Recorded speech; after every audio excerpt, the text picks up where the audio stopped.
그 후보자님과 이 가족들이 보유하고 있는 처가 소유 지금 비상장 주식 이게 총 10억 정도 됩니다. PPT 넘겨주십시오. 이 비상장 주식에 대해서 그동안 이 법관을 하시면서 이 부분을 재산 등록에서 누락을 해왔습니다. 그렇죠?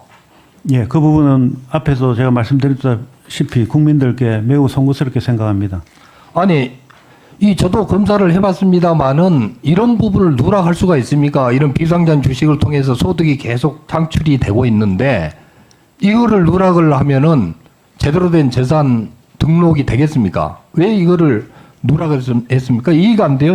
이 신고를 할 때 법원행정처 재산신고망에 들어가서 전부 신고를 하고 그 안에 들어가면은 비상장 주식은 전부 신고해야 된다고 하는 게 고지되고 있지 않습니까? 그거를 안 봤습니까? 대단히 송구스럽게 지금도 매우 저희 잘못이라고 생각하고 있습니다. 그런데 처음에 등록 대상이 아니었고 그 다음에 처가 쪽 재산 분배 문제였기 때문에 저는 거의 인식을 하지 않고 있었습니다. 후보자가 우석재 전 안성시장에 대해서 이 재산신고 누락으로 당선 무효형을 선고를 하셨어요.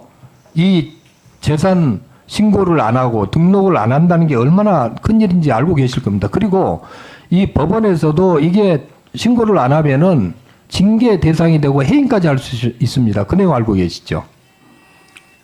대법원 공직자윤리위원회에서 독립적으로 결정하고 있는 것으로 알고 있습니다. 자, 비상장 주식의 배당 내역 알았습니까? 몰랐습니까? 숨겼습니까? 최근에 와서 배당 받은 거는 제가 종합소득 신고 대상자가 되면서 알았습니다. 예. 그전에는 몰랐다는 거죠. 예. 예, 그전에는 별로 예. 신경 쓰지 않았습니다. 예, 맞습니다. 그러면 한번 볼게요. 전 안성시장 그분도 어떻게 이야기를 했냐면 고의가 아닌 실수고 몰랐다. 그렇게 재판부에 선처를 호소했는데 후보자께서는 고의가 아닌 실수에서 비롯한 건 몰랐다는 것을 거짓으로 판단한 거죠? 예, 그렇습니다. 예. 그래서 유죄를 선고하신 거죠? 예, 그렇습니다. 방금 후보자께서 몰랐다고 이야기를 했는데 이것은 유죄입니까? 무죄입니까?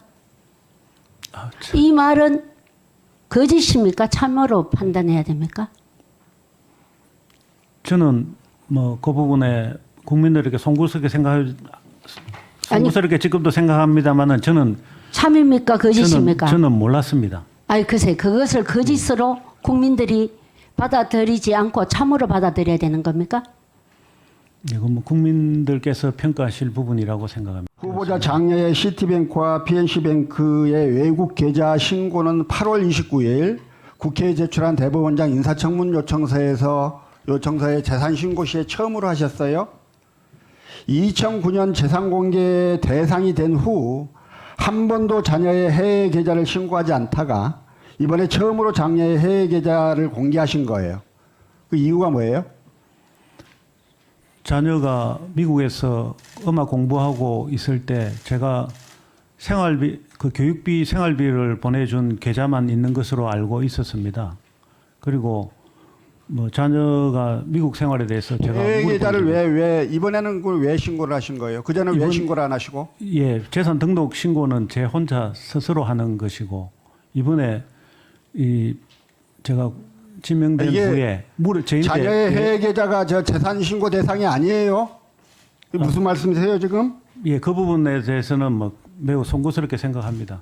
후보자의 장녀는 어머니로부터 계속 돈을 받아왔는데 국내에 있는 계좌에는 돈이 계속 늘어났습니다. 이거 증여세 탄로 아닙니까? 제 딸이 첼리스트이기 때문에 그 해외 연주 여행을 다니는데 비행기 값이 많이 듭니다. 저는 아니요, 후보자님, 국내에 있는 계좌에는 돈이 늘었다니까요, 계속. 돈이 있다니까요. 그 예. 돈을 안 쓰고 지금 어머니한테 받아서 계속 쓴 거라니까요. 예, 제 처가 아마 이거 증여세 탄로한 거 맞지요? 저희들은 그렇게 인식은 하지는 않았습니다. 자, 장녀만이 아니라 장남도 마찬가지인데요. 화면 보시면요. 장남이 근무한 미국 소재 부티크 투자은행인 리와이어 시큐리티 유한회사 여기로부터 받은 사실 확인서고요. 2017년 2월 17일에 발급된 확인서에는 2014년 8월부터 근무했고 연봉이 8만 5천 달러를 받았다 이렇게 나와 있습니다.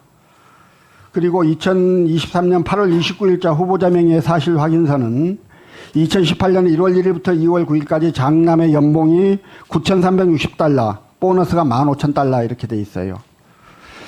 장남이 서류상으로는 약 3억 5천만 원에 달하는 근로소득을 얻었습니다. 그런데 이 근로소득 장남 어느 계좌로 받았습니까? 모릅니까? 예, 사실 그 부분은 저는 정확하게 알지 못했고, 제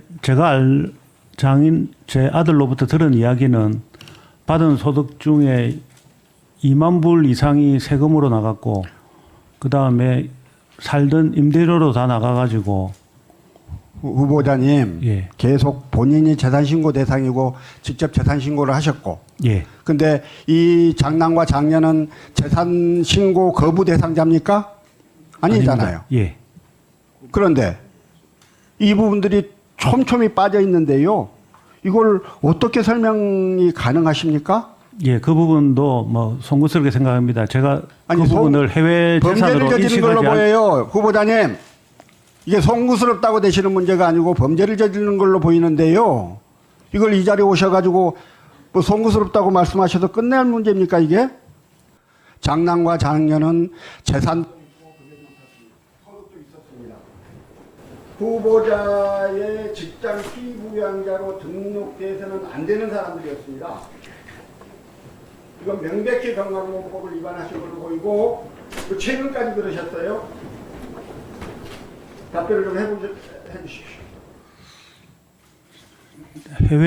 해외 직장 가지고 있을 때 건강보험 자격이 안 되는 줄은 저는 인지하지 못했습니다. 송구스럽게 생각합니다.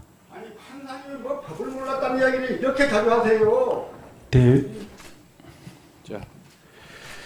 제가 외국에 살아본 경험이 없기 때문에 그 부분에 대해서는 정확하게 인지하지 못했습니다.